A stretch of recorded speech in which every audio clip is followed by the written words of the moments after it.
You clicked on the thumbnail, you know what video this is. Another week, another tier list of contenders and pretenders in the SEC. And to be completely honest, this is just going to be complete and total mayhem, especially after what we saw in week 6. I warned you, I told you all, it was going to be a scary Saturday. And now week 7, the marquee event of how we have been waiting for as college football fans, might give us a better indication about where teams truly reside. So we're switching things up a bit. Welcome on into SEC Unfiltered. It's Cole Thompson here. Make sure that you like the video, hit the ring notification down below. That way you're keeping up to date with everything we're doing on this channel. And of course, hit subscribe because this is your #1 source for all things SEC.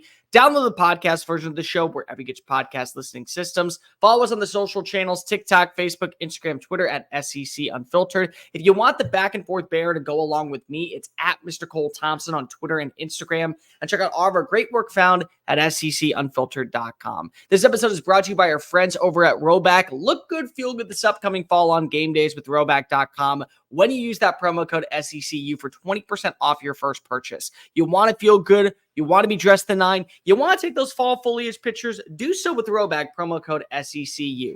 As always, this list is interchangeable. The PSA of all PSAs. Things are going to differ. And this week of all weeks, I have no idea what to make of it. Truly, we're adding in a new category because if I had to, simply because I didn't know what to do with most of these teams. One more time. You got to show me one more time what you are as a program before I truly decide where I'm going to place you. And there's a lot of teams in that category, so let's not waste much time. 2025, as we always do. Mississippi State, welcome on in. You are basically a permanent resident here. Hopefully you have enjoyed your stay. The stat of the week. You didn't play in 2020. You didn't play in week 6. So you avoided what was a scary Saturday, which actually for you might have been a bad thing because this could have been one of the few upsets that you had. Auburn, stat of the week, did have a turnover in Athens against Georgia's defense.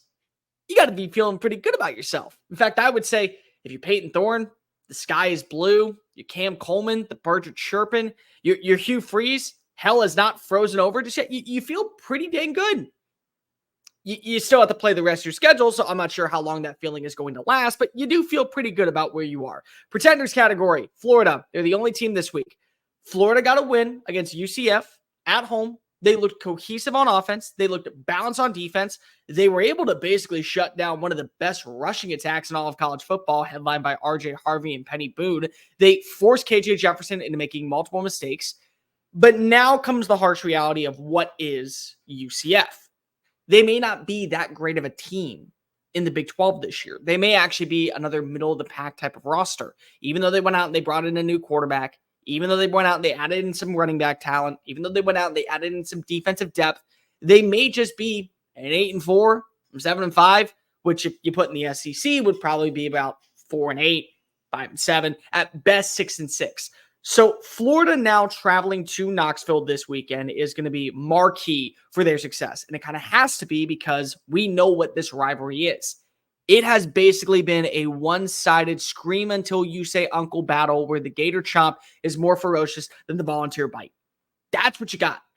But also, this is a new version of Tennessee that we're talking about. This is no longer the one that is just going to be an explosive offense with a playmaker here or there. This is the closest we are going to see since 1998. And we'll get to Tennessee in a moment, trust me.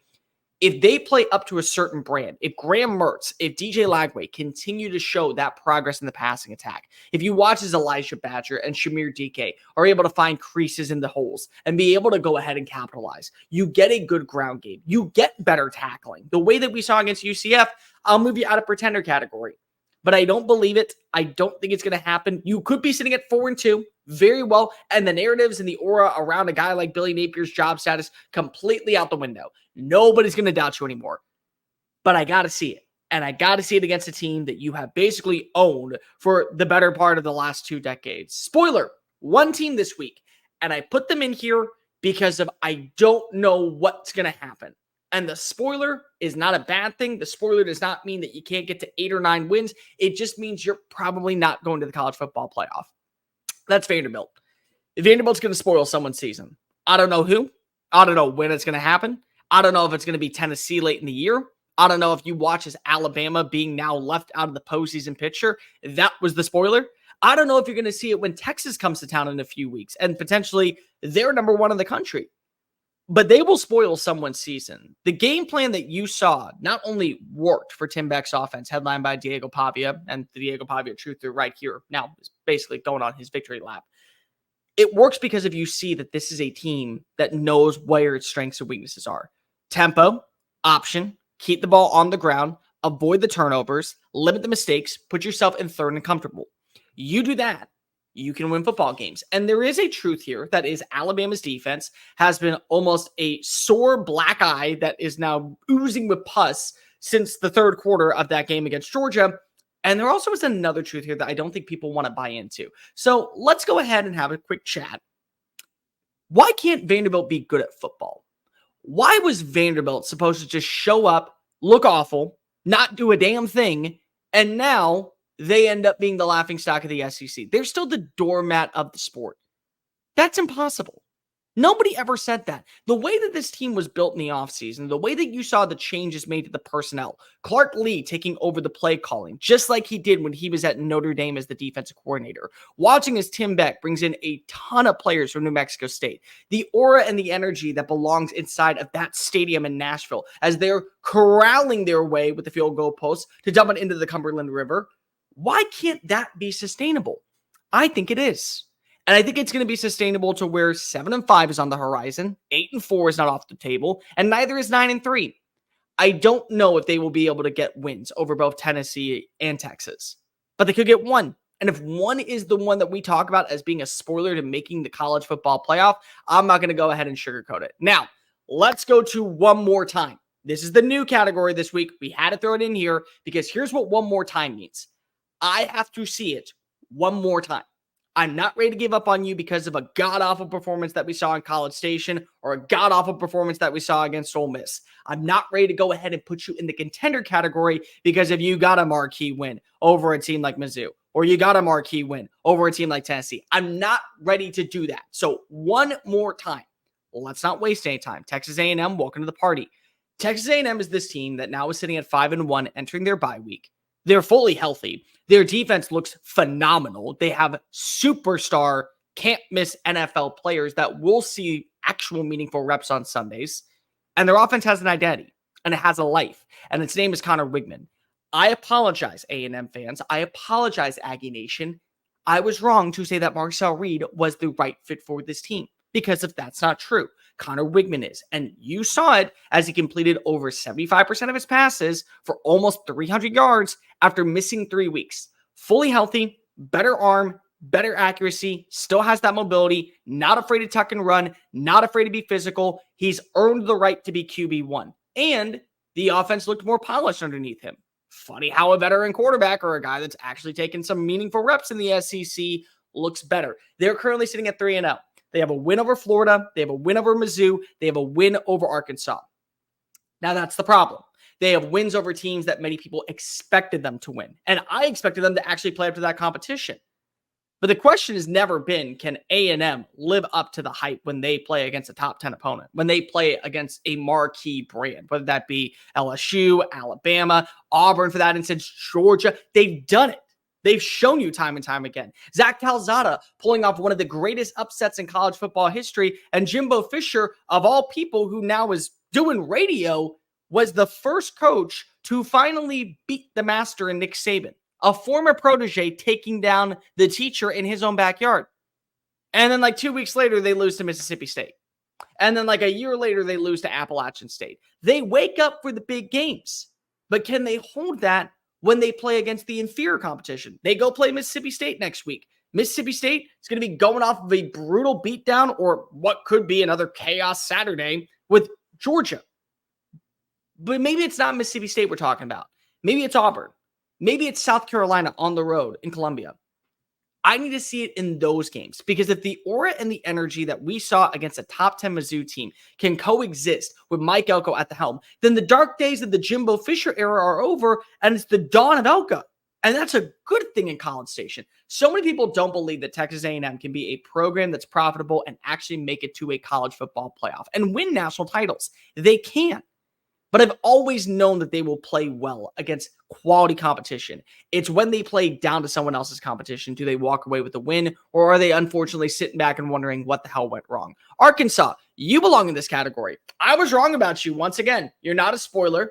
You're not a pretender. You're not in 2025. But at the same time, I have no idea what you are. And frankly, I don't think neither do you. Because if, yes, you played a physical branded defense, you forced multiple incompletions, you made Nico Iamaleava in your own backyard feel like he was a freshman. Too big for the spotlight, too big to live up to expectations. You made him feel that way. And I think a lot of us are looking back now and saying, well, this Arkansas team, they got something about them. They do. They 100% got something that we can't explain. Andrew Armstrong looks really good. Luke Haas looks really good. Isaac Satenga looks really good. Taylon Green, even though he's giving me a heart attack filled with anxiety and nearly a brain aneurysm, I think it can work. But again, you allow opponents to kind of capitalize on your mental mistakes. Go back and look at the looking back at the Oklahoma State game. That wasn't a good performance from Oklahoma State at all. That was a terrible performance in the second half from Arkansas that shot themselves in the foot and allowed the Cowboys to walk away with the win in double overtime. Look at the Southwest Classic. A&M got a hard-fought win. I'm not going to take that away from the Aggies, nor would I ever do that. But it's not like they were at the 95-yard marker and then Arkansas said, here, we're just going to get a strip sack, push you over the edge. There you go. You win the football game. That's Arkansas. That's been Arkansas. You see the signs of growth. You see the signs of promise. You see the signs of upside and potential. And unfortunately, when they end up going and shooting themselves in the foot, the only person to blame is the culture.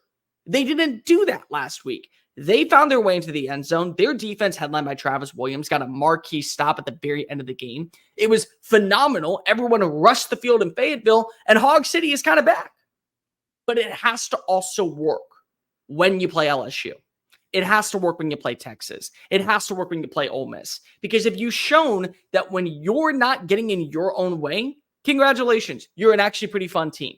But I'm not sure you're going to do that because I've seen you do it twice already this year. Are you going to do it a three-peat? And once again, we have to go right back to the conversations of Sam Pittman, really nice guy, but also that's about as much I'm going to say. Let's talk about Kentucky. Kentucky's coming off of a bye week. They're going to play Vanderbilt. The game's going to be at home. Do they finally have that second punch? Defensively, they're great. I didn't really worry about the defense. If you asked anybody in the offseason who's the one team that you know is going to choose violence on Saturdays on the defensive side of the football, I would have told you it was Kentucky. Because of death taxes, Mark Stoops having a first-round player somewhere in his system. That's Deion Walker. And it may be even more because if you have a really good secondary play from Maxwell Hairston, and you also have a really good linebacker taking over as the captain in Jamon Dumas-Johnson. I don't worry about the defense. I worry about that second punch being sustainable. Now, what is that second punch? Is it Demesumo Karangbe? Is it going to be Chip Trainum? Is it going to be Brock Vandergriff utilizing his legs more in Bush Handham's system? Because right now, Kentucky fans should be feeling really confident after getting a massive win against Ole Miss on the road. On top of that, they nearly took Georgia down to the wire. And if you don't punt, there you go. You feel really good about yourself being a dark horse for the college football playoff. But now you got to win out. Now you have to continue to win out. And you also have to hope that South Carolina looks more impressive. And you also have to hope that Georgia continues its winning ways. Because the college football playoff committee right now, if you're paying attention, and the AP voters are actually looking more at the wins than the losses. That's why Notre Dame is still in the top 15. They have one of the worst losses in college football, yet they also have one of the better wins against Texas A&M. Alabama in the top 10 is an awful loss in their eyes to Vanderbilt, but they also got a marquee win over a team like Georgia, who was number 2 in the country at the time. So that's where we are. That's the problem of where we're at when it comes to a team like Kentucky. If the offense looks really good, if they're able to capitalize with big-time plays down the field, if you get that second punch on offense, I believe in them. I do. I think that this is, again, another year where somehow Mark Stoops is going to find his way to overexceed expectations. But I got to see it one more time. And yes, this is a game that you can no longer sleep on if you're in Lexington. It is a matchup of all matchups that people need to be paying attention to. Oklahoma, what are you offensively? Again, your defense bailed you out. You got a great situation when you marched into Jordan-Hare Stadium and you got to win. And here's the other part. I think we have to give a lot of credit to this defense because if Peyton Thorne runs and it's a fourth down stop, and then you get a punt off, and now you're at the 18-yard line. Are we sure that Michael Hawkins Jr. is going to capitalize and push the ball down the field 80-plus yards to get into red zone territory and get a touchdown? Because Kip Lewis was the reason why you won the football game. Yes, you had a couple of big-time plays to JJ Hester, who you're going to need to pick up in the Red River Shootout this weekend. Don't come for me in the comment section, FCC. It is the Red River Shootout. It has always been the Red River Shootout. We're calling it the Red River Shootout. Defensively, there are no questions whatsoever. I don't think anybody would try to believe at this point that Oklahoma has a weakness on the defensive side of the football. They've had some moments where certainly they haven't looked the part of an elite unit, but they don't have a weakness. They've had some bad play calls and bad designs and bad open field tackling, not a weak point on the roster in terms of talent. But the offense has an opportunity. And again, Sooner magic is a real thing. Don't believe me, I'm telling you, whether you like it or not, it exists in the SEC, and it's going to continue to exist because you watched it down at a place where voodoo magic happens on Saturdays against quality opponents. Can Michael Hawkins be that guy? Can the run game with Barnes, with Tidwell, with Sawchuk, with Tatum, can they pick up the pace? Can they play a methodically slow game to put pressure on Texas to deliver? And I'm going to be completely honest with you. This is not a game where I'm going to sit here and judge Oklahoma. I'm somebody that knows this rivalry like the back of his hand, and I can tell you this will not determine the season. We have watched in years past where terrible Texas teams get a win, and Oklahoma goes to the Big 12 title. We've watched last year where Oklahoma gets a win, and they lose to a Jason Bean-led Kansas squad. This doesn't determine where you are, but this could be a setting stone for how your offense can produce moving forward with Michael Hawkins, with the limitations at wide receiver. That's what I think a lot of people are trying to pay attention to. LSU. All right. Now you got a marquee matchup. Now you got a must-see showcase. Now you got the roar of the Tiger Nation behind you in Death Valley on a Saturday night. The run game is going to be feeble at best. You know what works, you know what doesn't. Joshua Williams inside the red zone for like 6 carries. Caden Durham taking over as RB1. That's a good push. You know what weapons you have for Garrett Nussmeier. And you know that Nuss is fitting the system. Nuss is playing like a top 10 quarterback this year after losing the number 1 quarterback in college football last year. He's looking the part. He has been phenomenal. The pass protection has been exceptional this year. And through 2 or 3 of these interceptions, just really bad timing throws. One was, again, the pick in the USC game that I'm not going to give him a lot of flack for. That was just a really bad play at the end of the game. So whatever. I need to see this offense be able to have that second punch on the ground. And it may just be 3rd and short. You move the sticks. You go pick up a first down. You keep the offense on the field. Defensively, the pass rush has been phenomenal. I don't think that we're paying enough attention to losing a guy like Harold Perkins. And against South Alabama, albeit South Alabama, they had their best overall performance in cohesive balance. But you're not going to get much better in the secondary from what you are right now. You're not going to get much better from moving Major Burns from the safety spot down to the star position. You're not going to get much better in terms of what you have at linebacker. So how does that run defense pick up? Because if against Ole Miss, this is a team that knows how to boot, scoot, and boogie like Brooks and Dunn. They know how to get into the end zone. They know how to capitalize and put them in favor of at least field goal. 3 points every drive on the ground. And they may have to trust the ground game without Trey Harris in this matchup. So can you deliver in a place that I consider the Vatican City of Cathedral of Chaos is, in your backyard, with an offense that is able to play up to a certain brand? And can your defense just get 1 or 2 critical stops, 1 or 2 plays that will determine the outcome to where Tiger Nation is still alive in the college football playoff hunt? Because this is a game that really does have playoff implications. It's sad that we have to go to that level, but it does. For a 12-team postseason, both of these rosters need a win. And the same thing goes for Missouri when they come off of their game against Massachusetts. You're playing UMass. So use this as a wash. I'm not going to go into detail about what happened. I'm going to say that when you look at yourself last week, get off the mat. And don't have self-inflicting wounds. And it's not just a Brady Cook thing. Mizzou Nation, come here real fast. It's not just a Mizzou thing. It isn't. It's not a Brady Cook only. It's Theo Wees missing some open routes. It's Mookie Cooper missing some open routes. It's bad pass protection. It's the play calling by Kirby Moore. It's the inability to get more targets to Luther Burden. It's the defense shooting itself in the foot. Last week was a terrible performance top to bottom from every stage of the game, including coaching with Eli Drinkwitz. Eli, I love you, buddy. I think you know how much I care about you. I think that we all know that I am a bandwagon Mizzou Tiger Nation lover. Everyone knows this at this point. Never say, ever, you're preparing for one quarterback when the other quarterback is not ruled out. Never do that again. Learning lesson for you. But this is year 4, so it shouldn't have to be at this point. Year 5, even worse. You got to get back to the basics. You got to get back to what worked in the first few games. Ground game, tempo, consistency, turnovers. Playing a physical brand in the front 7, forcing teams to have to throw it deep, eliminating the explosive plays, and trusting your ground game to be the 1-2 punch that pile drives you forward. That's what works for Mizzou. That's what has worked for Mizzou. That's what we have to keep on going with. South Carolina, boy. You're going to be, again, the wild card. I try to give you love. I try to say that you're actually turning the corner. I try to say that things are going your way, and they're not. That was the most pitiful performance offensively I have seen in a hot minute, and the game was over because the crowd was sucked out after the fake punt. Opening drive. You were down 14-0 because of careless turnovers and mental mistakes, and now Williams-Brice Stadium, that is the most underrated place to go play a football game, especially at 2:30 in the afternoon, is fuddling to the exits. And it's a dire silence. Ole Miss could have won by 40, and it wouldn't have mattered because 27 was just enough to get them by. They made critical mental mistakes, but you made worse. That's the case for South Carolina. So what version are we going to get? And I don't mean win or loss against Alabama. I think that you're going to lose this game, personally. Sorry, hate to do it to you.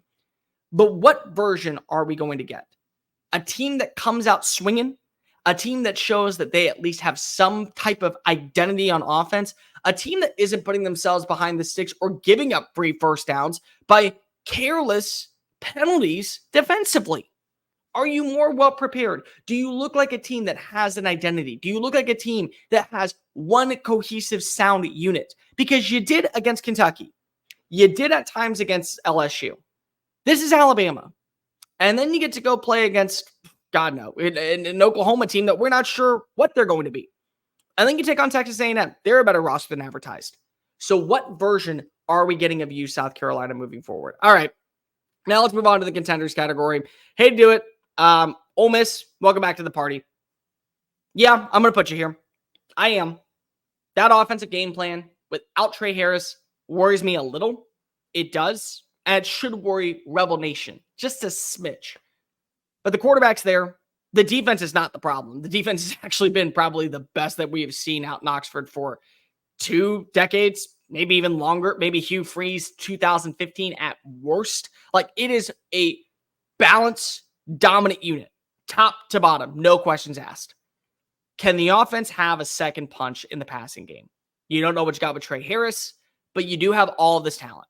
Caden Prescorn is there. Juice Wells is there. Jordan Watkins is there. You have dudes that can deliver for your quarterback, who I still believe has an opportunity this weekend to cement his place for a Heisman Trophy presentation spot.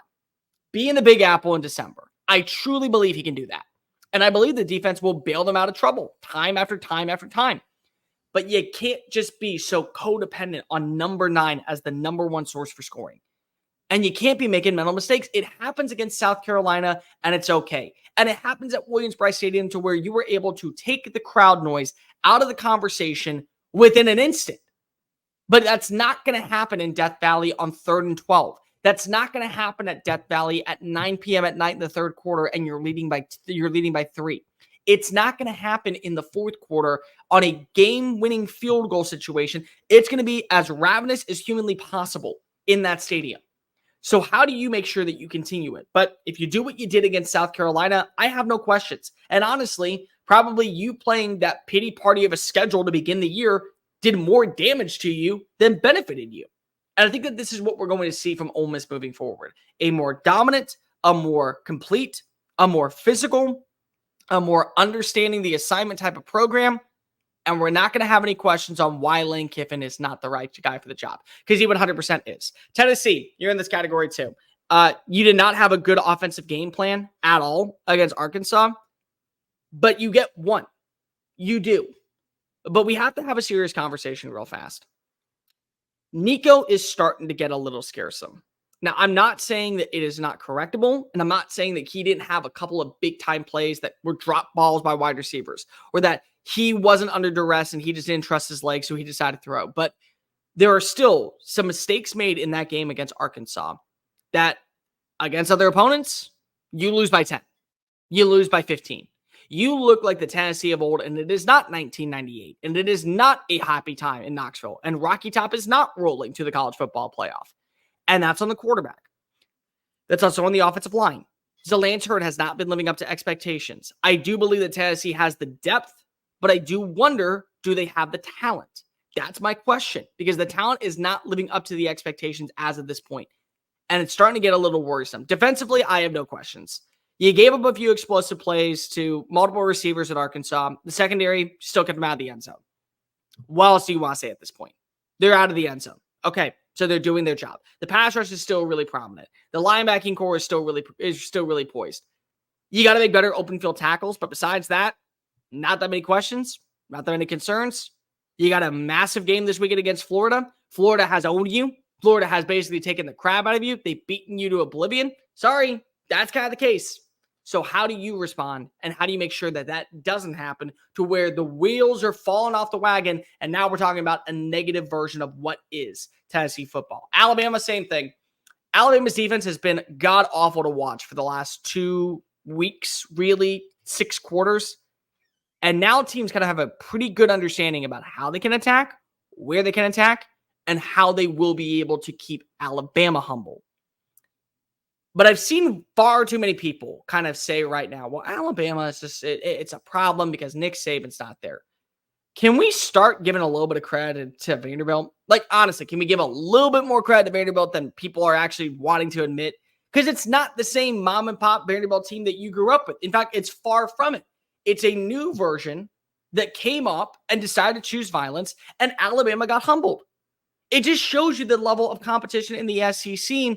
And again, Kalen DeBoer, we mentioned this on Sunday Funday after the Georgia game. You cannot take your foot off the gas for 1 second on either side of the football if you want to walk away with a win. And offensively, they didn't. The big pick 6 on Jalen Milroe, not his fault. Good play by the defense. Offensively, you score 35 points with this unit. You should feel pretty good about the situation that you're in. You should feel pretty good about the direction that you're in. And so when you combine that with a massive win over Georgia, when you combine that with a new direction headlined by Diego Pavia, who has simply become Baba Yaga overnight, I'm not going to penalize Alabama. I refuse to penalize Alabama, nor should anybody else, because you want to know why? Right now, it still is the Alabama that we knew when they are humming. Now, how they look against South Carolina, that might give us a better indication about what truly we're going to see from them moving forward. Georgia, same thing. Again, rivalry matchup, Deep South's oldest rivalry. Not going to go ahead and go into too much detail. You still look good defensively. Offensively, you still have the pieces. But now comes the harsh reality that Kirby Smart has to face because of the Colby Young situation. You have a culture problem. I'm sorry. You may not want to hear it. You may say, well, culture is defined by what? No, it's defined by how many players are currently getting in trouble, and you're dealing with the Fulton County more than you're dealing with film study. I'm sorry. You do.